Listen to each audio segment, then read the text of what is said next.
Welcome back to the Pilot's Lounge. On today's episode, we are joined by Andrew Nicoletti. Andrew started his career in Army Aviation prior to moving on to becoming a law enforcement officer and serving in Law Enforcement Aviation, all while transitioning over to the United States Air Force Reserves. He currently serves as a major flying HH-60 Golfs and joins us and shares his experiences across all of his platforms, from the UH-60 Alpha Lima and Mike, the HH-60 Mike, HH-60 Golf, as well as a variety of Bell helicopters. Andrew shares with us his story from the Citadel all the way through where he is today, and we are so excited to finally be able to have him on the podcast. From wherever you are listening, sit back, grab your cup of coffee, and thanks again for joining us on the Pilot's Lounge.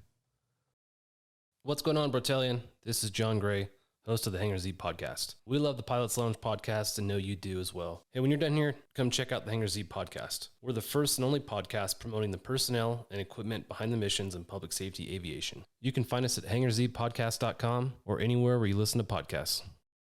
Are you in charge of designing or ordering or acquiring apparel for your unit or organization? If so, head over to www.brotallion.com and check out the custom apparel tab. We walk you through the process and really our primary goals. Whether you have a logo or not, we do have graphic designers here and ready to assist bringing your ideas to life to help your unit's presence never meet the ground. Whether it's t-shirts or hoodies or crew necks or general accessories that best represent you and your organization, our team is here to assist with making this process as simple as possible. With no minimum order, we will set up a team website. That way, the members of your unit can order at any time, anywhere in the world.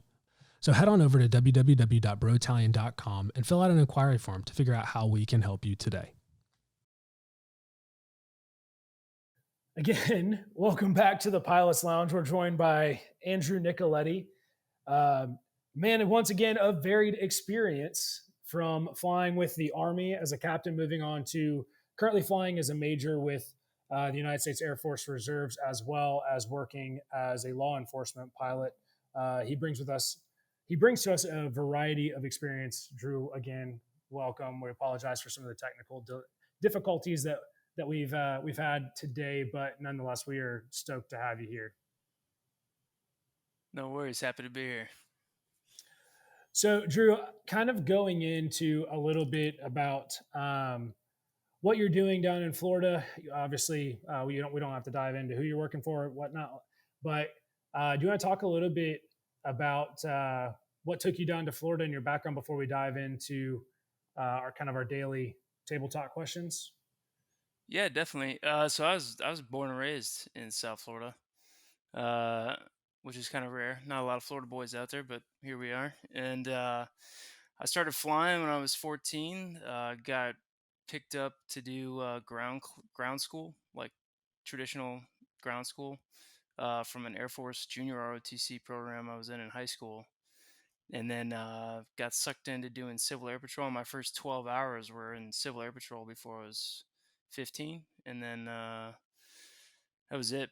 I was hooked, man. I loved it. My dad was a JAG. He retired as an 06 after 33 years in the reserves. And he always was big into being a soldier first and took me to everything he could, helicopters, and sat in a couple Hueys, got to take a couple helicopter flights back in the day when you used to be able to do that kind of thing. And yeah, I just loved it. I fell in love with aviation early on. Always knew that's what I wanted to do. I grew up just south of a major international airport. So I just watched planes take off, land all day, all night. Knew that's what I wanted to do. Got my private before I graduated. It took me a while. And then I went to college, flew a lot in college, and then eventually made my way back after kind of segueing into the military for a little bit, police a little bit, and I'm sure that's a long story, which we'll get into. That's awesome, man. And, I always like when people mention the Civil Air Patrol because I think it's a program that really is undervalued and underutilized by a lot of youth and a lot of adults who are interested in aviation. It affords a lot of opportunities to people that they wouldn't have elsewhere, especially with, ground-based search and rescue, doing a little bit of aerial search and rescue, things of that nature. And they also do have those programs, especially now more than ever. They have way more programs for people to get in a cockpit and fly now than what they did when you and I were probably coming up through it. But it's kind of funny that you say that, because the first time that I actually ever was in a helicopter was through Civil Air Patrol, and we got to ride in a Huey in West Virginia. It was one of the West Virginia National Guard aircraft, and we got to, doors open, sit in a Huey, and go contour flight over the Cheat River, which they can't, we can't do that anymore. But no, it's super cool. It's super cool to hear somebody else kind of pursued aviation through that. And I'd love to get one of those guys on here more to talk about the opportunities, because so many people I know so many listeners we have do have kids, and those kids want to be involved in aviation. So anyway, totally an aside, but no, great to see that you had kind of similar experiences coming up. I was I was getting gas the other day, and there was the Civil Air Patroller there, and it was kind of weird that they were calling each other like Major and Sergeant, and it was like, what are you guys doing? It was kind of funny, and they were, some of it seemed kind of like, I don't know. I'm sure it's great programs and it got you where you wanted to be, but it was a little like, all right, guys, let's tone it down. Like, no one's calling you for backup. All right. Like, it's a good program. It's great. I'm not, if you're a Civil Air Patrol guy out there, that's great. But, It was interesting. The Civil Air Patrol unit I was part of actually is I don't know for this for a fact, but I'm pretty sure that's what they told me. It was the only one that had an actual bomb on its patch, because during World War II they actually dropped bombs off South Florida to try and sink U-boats off the coast. So I mean, that's pretty legit. Sure, yeah. First question I got for you is, what's the wildest thing you've seen on the Flear? Oh. Wildest thing I've seen. Actually, it's kind of a running joke. So down here we've got some big animals, and when you're chasing a suspect, sometimes you don't know really what it is. It's just a hot spot, right? So it's in that black and white image. Well, one night I was walking these two canine handlers in. They had been trudging through canals, and this is pretty far out in the woods. And all I see is this giant white blob. It was an old Flear, and I kept talking him in, and then all of a sudden you just see this tail just kind of unravel, and it was the size of its body, and it was a Florida panther that I was talking him in on, and I promptly told them to stop, turn around, and go the other way, because there was a giant panther within 10 feet of them. So they boogied out of there, but I mean, I'm sure his dog could have handled it, but that was probably the craziest thing I've seen on the Flear. They call you Panther from then on? Sex Panther? No, that would have been a good one. That would have been, we do have a guy though that we do call that, so that's already taken. Works 100% of the time, all the time. Drew, you went to the Citadel, correct? Yeah, I did. Yeah. In Charleston. What's your favorite bar in Charleston? King Street gets pretty rowdy down there and stuff. I'm curious what it's like to be a college student in that town. So my favorite bar is, it's a toss up. So Moe's Crosstown Tavern is it's actually not downtown. It's like within a mile of the school. So we used to walk there on Wednesdays and on the weekends, and then you run back and you call it the Moultrie Mile. It's along Moultrie Street. So that was always a good time. And then actually a bartender me and my buddies all really got to know really well, who worked there, opened up his own bar called Recovery Room. Okay. And that's our new spot. We go there, we hang out with Boston. It's a good time every time. Now, what was being at the Citadel, when could you like go out, like outside of plebe year, like, or what do you guys call it, being a rat? Knob. Rats, those. That's right, it's the knob, yes. Not rats are those weird guys that are like in Virginia or something. I don't remember. They got like 3 letters. It's weird. Yeah, we're knobs, supposedly because you shave your head and you look like a doorknob when you're doing push-ups all the time. But yeah, so we could leave on the weekends. If you had like a weekend pass, you could do like overnight. And then when you're a second semester junior into senior, you can leave every Wednesday rather, and then on the weekends you still got to get like overnight passes. But so it's actually how I fell into flying for the Army, which I'm sure we'll get into a little bit. But yeah, you got tricked into it too. Something like that. Between, if we're between the Merchant Marine Academy and VMI and the Naval Academy, Air Force Academy, and West Point, which one of those 5 military academies have the more superior athletics programs? Feels like a loaded question, but I like it. I can tell you one. It's definitely not the fucking Merchant Marine Academy. Yeah, the Patriot League's not exactly top notch, but I think West Point is probably the strongest, to be honest. I think I've I went to Army flight school and know a lot of West Point guys, and one buddy of mine was actually their center, and I think West Point's got a pretty strong athletic program. That's fair. In all reality, I had to bust your balls a little bit. I actually had a friend of mine who, ironically, I knew through Civil Air Patrol. His name was Chris Hackett. He went to the Citadel back in the day, and that dude has racked up some serious flight time. He's doing great things. Neither here nor there, but a lot of respect for him. I knew the whole knob story because I remember seeing posts, and he made some slob on my knob jokes and all whatever else they may have, but I wasn't gonna throw that one out there, but definitely those jokes were made. But no, of all the aircraft that you've now flown, to include all the variants, of the 60, and to give our listeners a little bit of background, obviously we saw your resume. You've flown the UH-60 Alpha Lima and Mike, the HH-60 Golf, now all the Bells. Of all of these aircraft, which one have you preferred the most, or do you find the most enjoyment out of flying? Ooh, that's a tough one. I think the slicked out mic, just the actual assault mic, was probably my favorite. Just the most power, and you could really just pull the guts out of that thing and go. I will say the Golf capability, like doing mid-air refueling and carrying miniguns and 50s, is pretty sweet. Especially coming from most of my career as a medevac guy. But a lot of it's kind of older technology, kind of like stepping into like a Lima meets a little bit of Mike kind of deal. It's super heavy. We take off really heavy. Same thing with the HH mics. So I think the slicked out UH mic was probably my favorite. I can't confirm or deny, but I've definitely done over a 90-degree bank angle by accident once.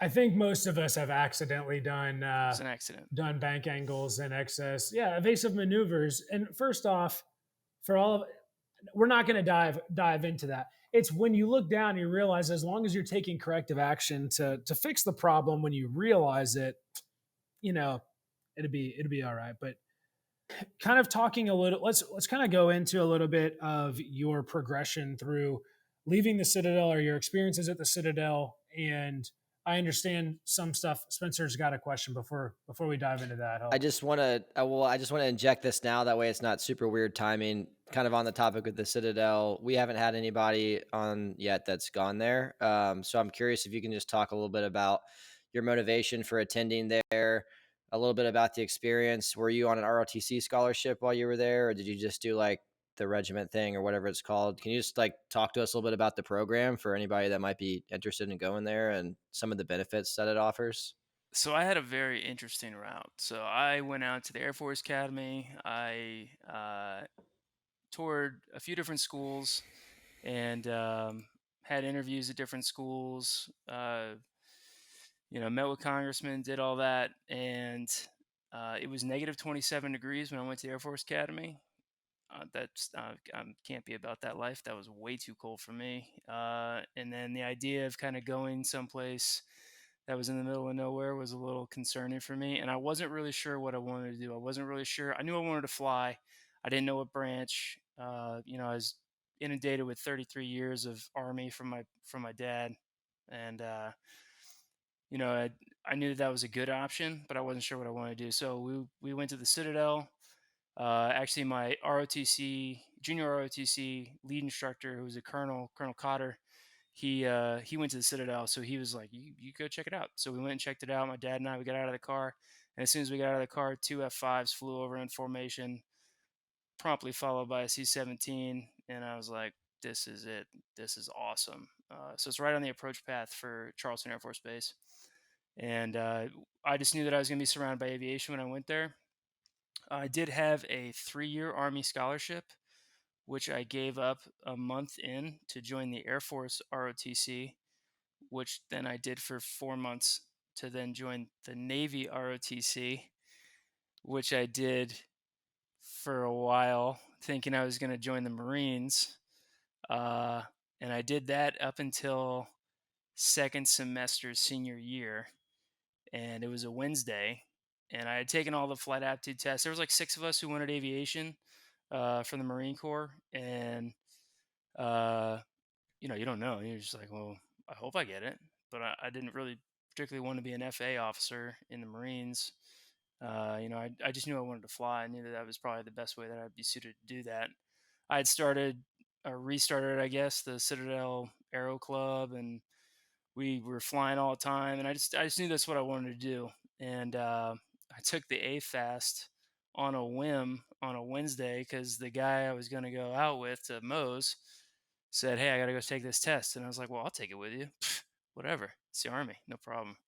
And I took it, and I did really well. I got called into the Army Department's office like 2 weeks later, and I thought I got in trouble. I thought the guy saw me like downtown in civvies or something, which I didn't really do, so I don't know why I was so worried about that. But anyway, so I go into his office, and he goes, hey, if you want to fly for the Army, you did really well on this test.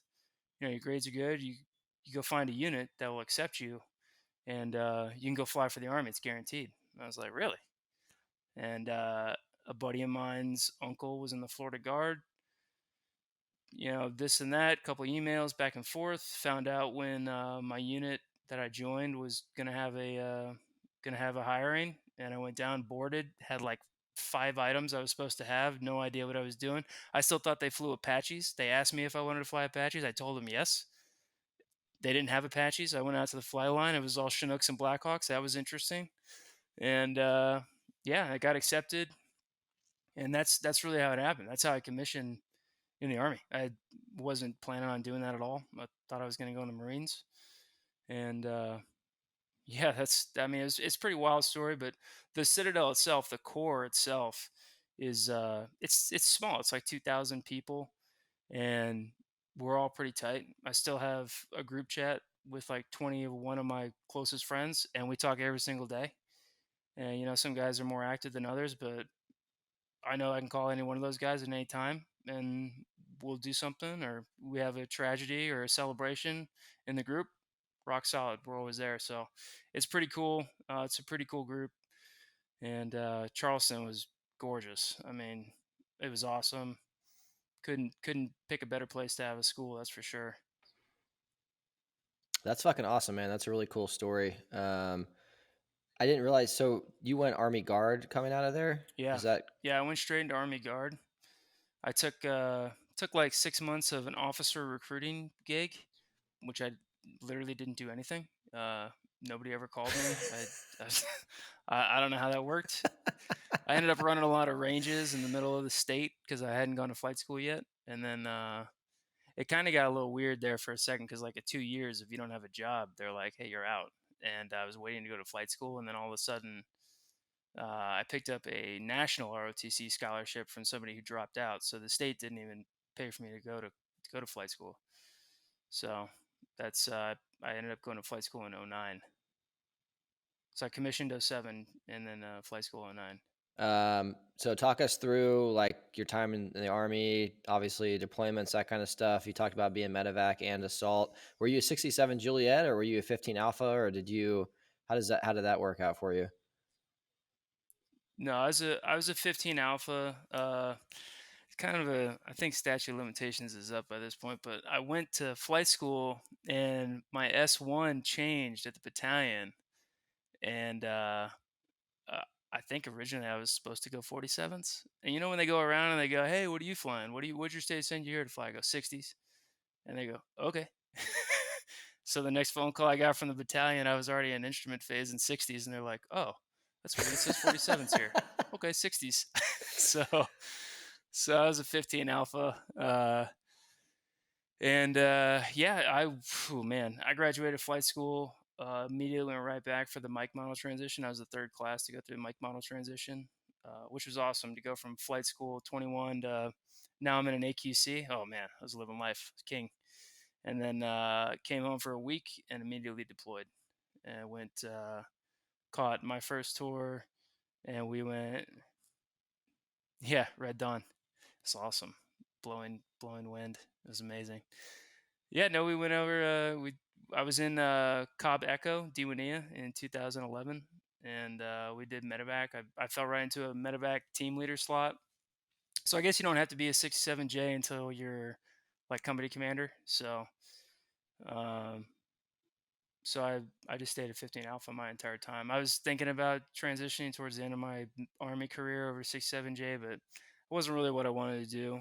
Uh, so, but yeah, we got there in, I don't remember, February of 11, and then the last of our company flew out over the last of the convoy as they departed Iraq at the end of 11. So we were there for that. That was fun. Closed down a couple bases. That was eerie, and yeah, and then went right back in 2016, 17. It's pretty sweet. Good times, yeah. Hope we'll see if we do that in Afghanistan here. I'm sure we will at some point, but yeah, closing down those is that's an interesting perspective on how things took shape over there.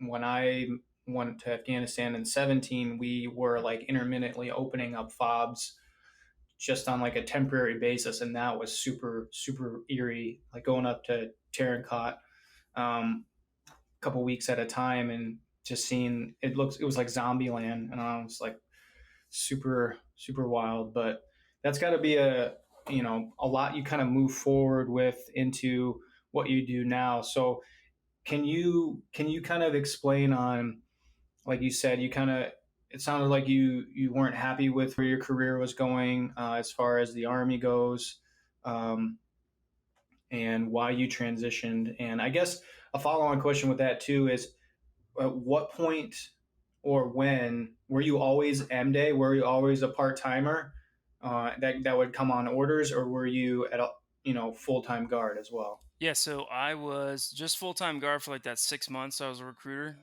first in, and then I needed a job. I needed a job real bad. So I looked around. I was like, all right, what's going to keep me from going behind a desk, and what am I thinking I'm going to have some longevity in, and some room to grow. And I got picked up by a very small agency. It was like 89 officers, but it was a very affluent part of town, and I got to go to the police academy through them. So I decided like being a police officer was probably a great option for me. Got to be active, got to kind of stand for something, still serve my community, and ultimately help people. That's really probably my biggest drive in life in general, is just helping people. And I went to the academy, worked the road for about a year, and really gained quite a lot of experience. The agency I worked for kind of gets a weird rap because it's in such an affluent part of town, but at the same time, you deal with high level crimes, you deal with very intricate crimes, and then at the same time, violent crime, and you don't really know what you're going to get. It's all pretty up in the air. So, but you also have time to kind of slow down and make sure you dot your I's and cross your T's, which I learned, which I'm very glad I had that experience, because as I progressed through my law enforcement career, uh, especially with the way that the climate is now, you have to make sure that you are documenting everything appropriately and that it's all done correctly so that when it gets to the state attorney's office, it's ironclad. And that's really a huge part of what we do now. But so I did that, and then I actually went to flight school and deployed while working for that first agency. I came back, went back to being a road officer, kind of fell right back into it, really liked it. Um, I was working a plane crash where nobody got injured. The guy just ran out of gas and landed on the beach, actually behind the late Rush Limbaugh's house. I was sitting in his backyard, and a helicopter, another agency's law enforcement helicopter. We didn't have helicopters at the agency I worked for. It flew over and did a couple orbits, and I said, I got to do that. That's what I have to do. That's where I want to be. And within 4 months, there was an agency just north of the county I was living in, and they had an opening direct to be a pilot. I had 700 hours total time, and they flew OH-58 Alpha Charlies and no AC, part of our previous conversation. And I got hired, and man, that was huge for me. Being able to fly there, and really, you fly in the Army, you fly with other people, and it turns into uh,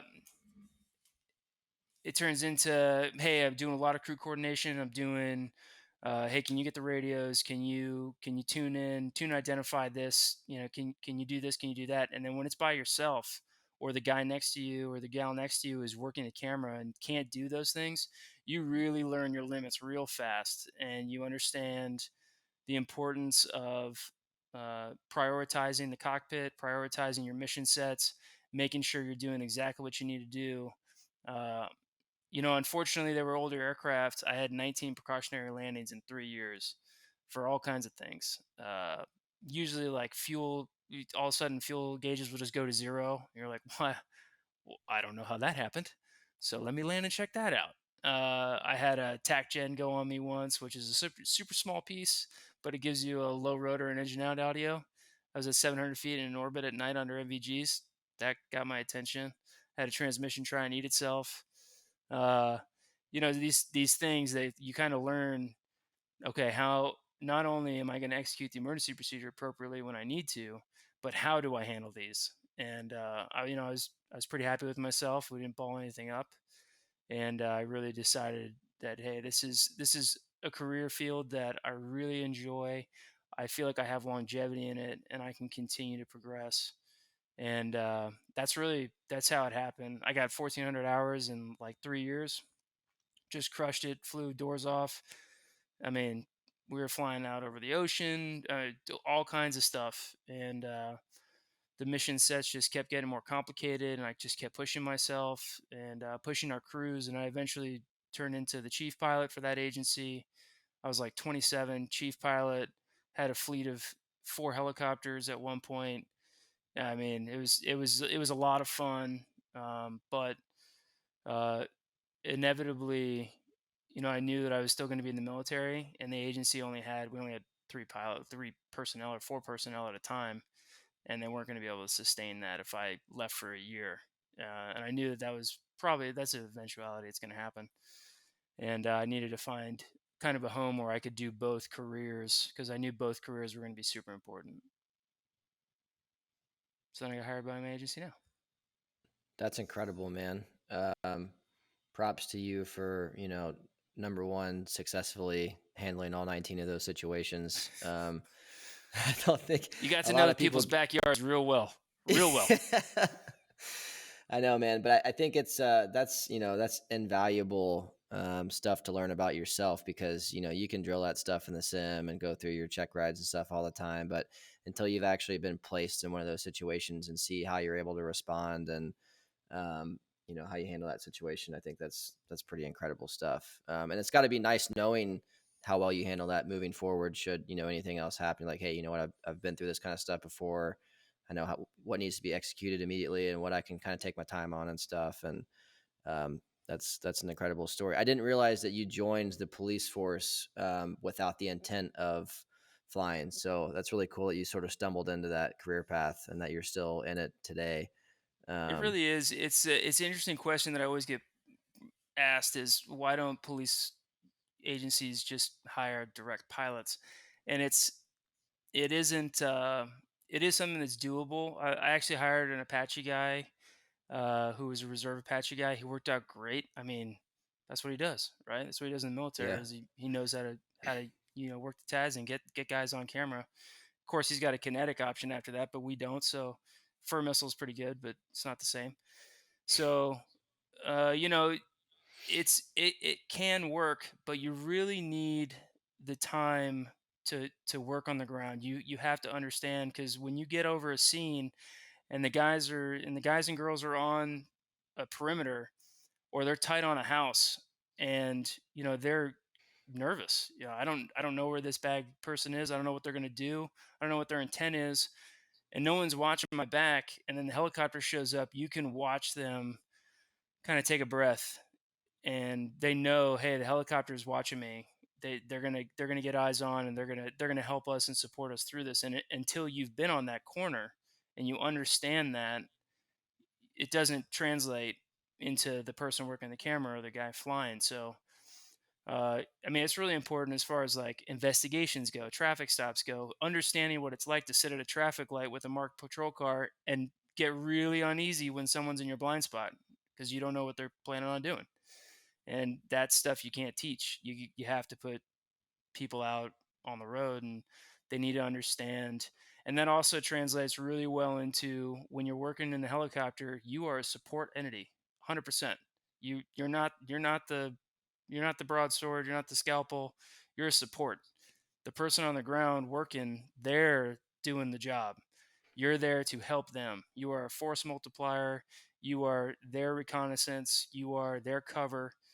And if you don't understand that and you go into it saying like, hey, I'm here to do work. I'm gonna go fly around and I'm gonna be awesome.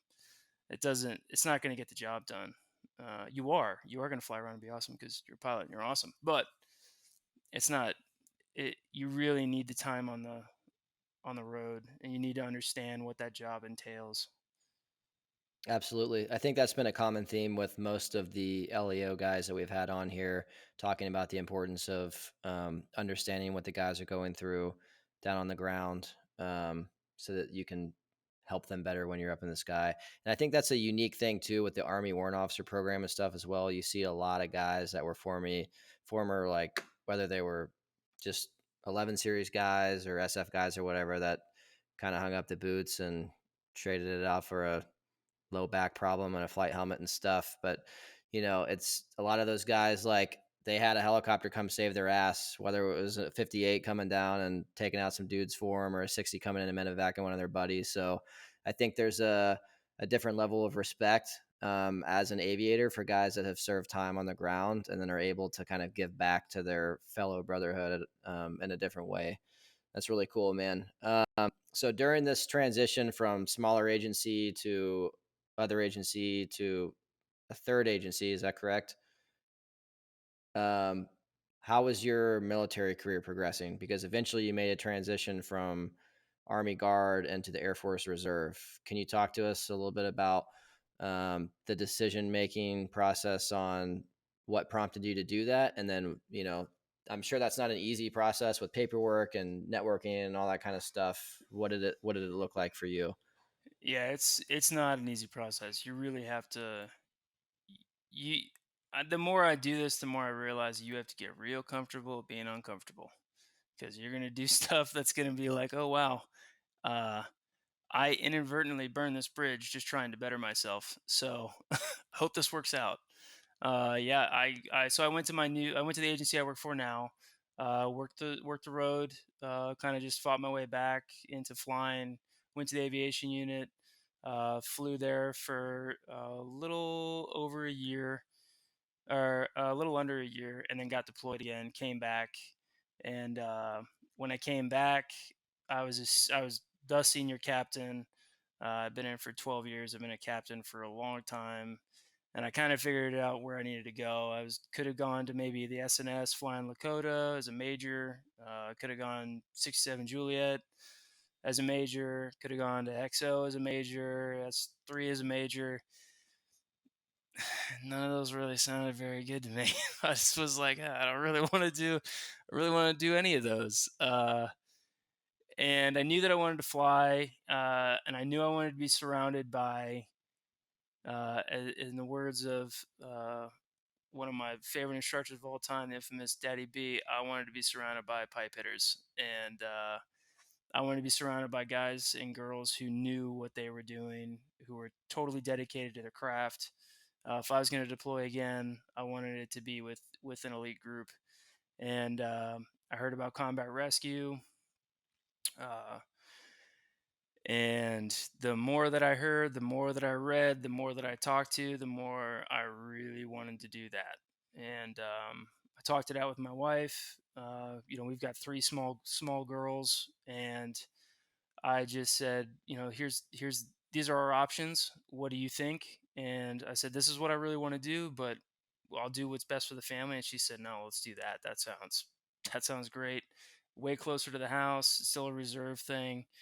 Deployments are a little more dynamic, but shorter. So ultimately, it's less time away from the house, a lot more studying, but less time. So that was it. And I chose, and I interviewed with the squadron that I'm in now. Got picked up pretty much immediately, and then started the process. The whole process from start to finish, from the time I went to an interview to the time I joined into the Air Force, took 13 months. Okay. So, in about 6 months into that, I had to actually submit the actual paperwork to my commander saying, "Hey, I got all my ducks in a row, right? You want get everything in a row, and say, hey, I got everything I need. This is exactly it. This is the full package. Here you go. Battalion commander, please sign this piece of paper saying that you'll release me, please." And then he looks at you and he goes, "But I don't really want to release you." And you're just like, "Come on, man, please." So luckily, he was a good mentor of mine, good friend of mine, and we deployed. He was my company commander on my first tour, and he understood, and he gladly signed the paperwork. So. And that was kind of my option, right? So I guess most guys kind of get to that point and they say, "Hey, I want to fly. I'm going to revert." And I kind of did want to revert a little bit. I always gravitated towards warrant officers. All my best friends, Brian Farrell, who's Daddy B, Ray Freeman, Ten Buck Timmy. Those guys are all. Those are all the guys I ever hung out with. Those are the guys who taught me how to fly. They were all CW4s, our senior CW4s.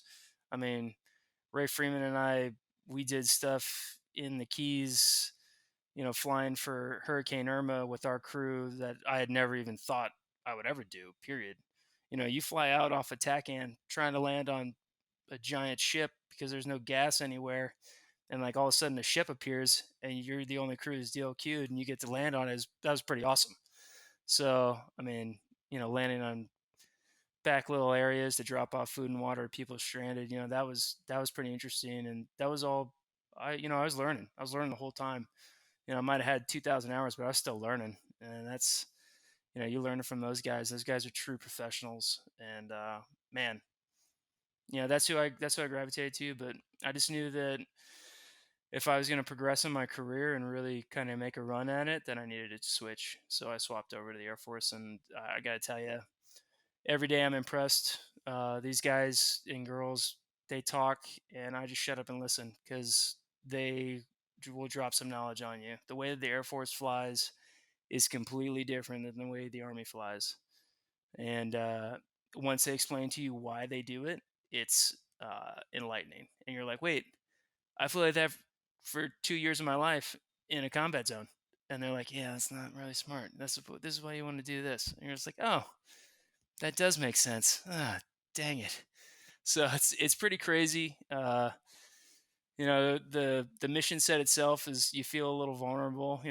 Alone and unafraid is a very common term that they use, but it's a great time, and the the guys and girls can fly, and they can fly real hard and really well, and they basically max perform the aircraft from the time you pull pitch to the time you land, and it's awesome.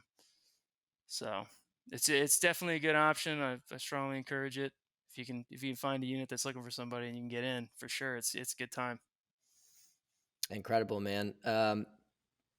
Did you have to go like back through their flight school, or did you just do like an AQC? I mean, you're flying the 60, so obviously same platform, just different package and stuff. What was that like for you training wise? So usually you go to Kirtland Air Force Base, and you would do the whole thing. They're kind of in a weird transition in the Air Force where they're going from the Golf to the Whiskey, which is basically like the Mike model with all the bells and whistles and stuff. And so they're running low on golf slots. Plus, we had like COVID hit all at the same time, so it was kind of strange, and they didn't really know what to do. So they were like, "Well, we can train them in house." So they just put me on orders there, and I basically knocked out an AQC at the squadron, um, which actually worked out really well because it's a reserve squadron. They get a lot of active duty guys who come from Kirtland, who are looking to kind of just explore other options. They go to the reserves. You know, you're in Florida, it's not that bad. It's pretty awesome, and you know that entices a lot of strong aviators to come out. Plus the mission sets. The mission sets are pretty cool. Flying in Florida, we had our commander and a bunch of other people flew uh, real far offshore. I don't remember the exact number, but it was crazy. It was like thousands of miles offshore to rescue someone off of a cruise ship like 2 months ago. They had to har 3 times to get back, like crazy stuff. But like they just did that because it was a Wednesday and they got asked to do it. So it's like, there's it's cool mission sets there. It's kind of, I guess, like equivalent to like Alaska, going out to rescuing hikers and stuff. So you do get tasked to do some pretty cool stuff. So um, yeah, but I did all my training in house, and yeah, it worked out really well. I didn't have to leave. I got to come home regularly, see my family, and still learned. It's really cool hearing that that's an option for people out there. There's a lot of naysayers. People who say you can't do it. So it's awesome to talk to someone that's done it and, says you can definitely do it. But with that, what was the biggest, culture change as far as the crew, like the cockpit culture? Like, what was the biggest change moving from, the Army and how we do things over to the Air Force and how they do things? For us, it would probably be like a little more difficult it really wasn't that difficult for me because I came from medevac to where like medics say whatever they want. They don't care. So, medics and crew chiefs, they just say what they want. So, I think a lot of people have this kind of misconception that it's like totally different, the crew coordination aspect. But like the guys who fly in the back, they run checklists for you. They pre-flight, but like you don't descend unless they tell you you can descend.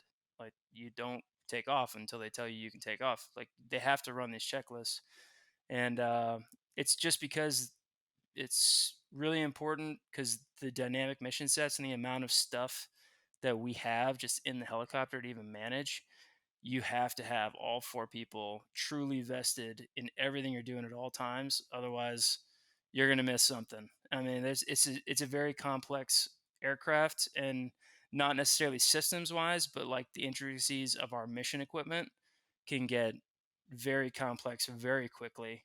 And co-pilots can get heads in and stay sucked in pretty tight to the Flear or to the moving map when you're doing low level, and even if it's a simulated austere environment, you're still pretty sucked in tight, and you really depend on your backseaters to really make sure that everyone's being as safe as possible. And they are very intelligent, very knowledgeable. Most of everything that I relearned about systems, I didn't ask a pilot. Why would you do that? You ask the guys flying in the back, and they will sit down and they'll go through every system with you again that I hadn't thought about in 10 years. And then they'll school you down to every intricacy, make you feel like a third grader, and then you go study for 7 hours. And it's pretty comforting, really, when you know that you're going to work with these people, and all of them, doesn't matter if they're traditional reservists or if they're full time. As soon as they step out and they brief, it is full business, and they want to get the job done, and they want to do it as safely and as effectively as they can so that they can do it again. And that's probably the biggest difference, is like everybody has an equal say at all times, regardless of rank. I mean, we fly lieutenant colonels. We have like 6 lieutenant colonels, just line pilots. No, it doesn't matter. Like it's not a thing. Yeah, it's not a thing. It's just like, okay, let's go. Like there's no issue whatsoever. It's not even a thing. It's like the culture's just a little different. The only thing that's totally different is that you don't manage your maintenance. So like we don't have a maintenance officer. They have a whole maintenance squadron, and they're not attached to us. So like the people flying in the back, they don't work on the helicopters like we have in the Army, and so there can be a little bit of disconnect. As far as like, hey, who worked on this helicopter, who TI'd it, stuff like that. So Yeah, especially if you're gonna check out an aircraft, you need to grab take a look at the logbook. You got questions on things like, is that easily, easy to do, or is given that kind of relationship, like, you don't know, like you said, you don't own the aircraft, yeah, so the crew chiefs are always out there with you. They do the whole thing like where they run up with you. They run out in front of the helicopter, salute you as you taxi by. I mean, cool stuff, culture wise. And they're out there and they can answer those questions. But like when you get into like, hey, this had whatever, the turbine was obviously degraded on the last one. They fixed it somehow. How did that happen? Well, you don't have that guy there. There's no one from the engine shop who can like walk over. You have to go into like 3 hangars over to find him. So, or you know, whatever. Your avionics people, they're not there. You got to go find them if you have a real question about that kind of stuff. So it's just a little different. But ultimately, I think it works well. It's just I don't know. It's not the same. Yeah, I really liked. That was probably one of my favorite parts about the Army is, hey, I have a question about this, and the guy or the girl I need to ask is two toolboxes over, and I can just ask them. But you can't do that in the Air Force, not unless you're like deployed and everyone's there all the time. What's the breakdown with regards to your experience with how you guys manage, like in the Guard, you've got like AGR, the tech guys, the traditional M-Day guys. What does your like structure look like in the Air Force Reserve with regards to how you guys run your operations and stuff? It's fairly similar. There we go. Um, really like the full time guys are typically going to be like your commander, your DO, who's like your XO. Um, you've got a lot of like full time like stands, mobilization, a lot of like full time positions. But the only thing the Air Force doesn't have is personnel. So like you don't have like an S1 you can go to. Like you have to manage all your stuff yourself. So like you have to manage everything, like all your awards, everything that you're like, oh, someone else has that in a file. Nah, they don't have that in a file. You're gonna need to carry that file with you. So that part's a little crazy, but like everything else is pretty much the same. All the people that you would expect to be there are there. If you have a question about training, if you have a question about stands, if you have a question about whatever, that person's gonna be there. So I'd rather have a folder of all my shit, not S1, versus maybe, hey, more money, more flight time, more things that actually matter, versus someone making sure my iPerms and all my shit in eMilpo is good to go. well, you Straight say that truth. until you have to put a kid into Deers, or and then it turns into a real pain. But yeah, I think it took my wife like 9 months to get a new ID. It was like crazy. So I think COVID had a little bit to do with that, though. At least if something's fucked up, it's on you instead of somebody else that's just incompetent and can't do their fucking job. It's like, well, I dropped the ball on that one, man. Like instead, if I can't get a hold of freaking Sergeant Dildo over here because he's never at work on time and like constantly loses people's stuff, and my pay's been screwed up for 6 months or whatever. So I think Yeah, that's true. I'm sure it comes with its challenges, but it's nice to be sort of in charge of your life with some of that stuff as well. Yeah, that's Maybe, true. maybe it's just the grass is always greener phenomena over here. But Maybe. hey, yeah, man, Drew, this has been a really great conversation. I think there's a lot of really good takeaways and stuff for the audience. I really appreciate you coming on and taking an hour or so out of your busy schedule to chat with us. It's good to see you face to face too. And typically we like to wrap this up with, for those listeners that are interested in getting into aviation, maybe it's a guy and girl in high school, or, maybe it's an enlisted person that wants to drop that walks packet, or, whatever the case may be, what one piece of advice would you have for them? Don't be afraid of someone telling you no. It's not worth it. You always got to shoot that shot. You always got to go out there, and you have to try. Fishing in Florida, common saying is, can't catch any fish, you ain't got a line in the water. And if you don't ask to do something, if you don't put yourself out there, then it's not going to happen. And every great thing that's happened to me for my career has happened because I got comfortable being uncomfortable, and I asked. And that is the biggest thing that I would say to take away is really get out there. If you have an idea what you want to do, it's okay if you don't want to do it forever, but get out there and ask and do it, and really give it your all. Show your best foot forward every time you can, and really make yourself marketable, and just get out there and ask to do what you want to do. And if they say no, hey, ask somebody else. Go figure it out. Figure out another way. And that's really it, man. One life to live. You might as well do it doing something awesome like flying helicopters for a living. Love it, man. Sound advice. We've been trying to do this for a while, and I really like your story. I think it's awesome for our audience to hear. Someone with a true passion for aviation, and you never gave up on your dreams. And I think, when it comes back to it, that's what's most important. I too, and just like Spencer and Nick, everything that drives us is helping people. As much as we like to get out there and pull pitch, it's all for the ground folk, or for anyone in need or anyone in distress. So thanks a lot for coming on. We'll hear you next on the Hangar Z podcast. I'm sure if they're listening, they're going to be poaching you just like they poached Rob Purdy. That was a good one, Rob. That was a really good one.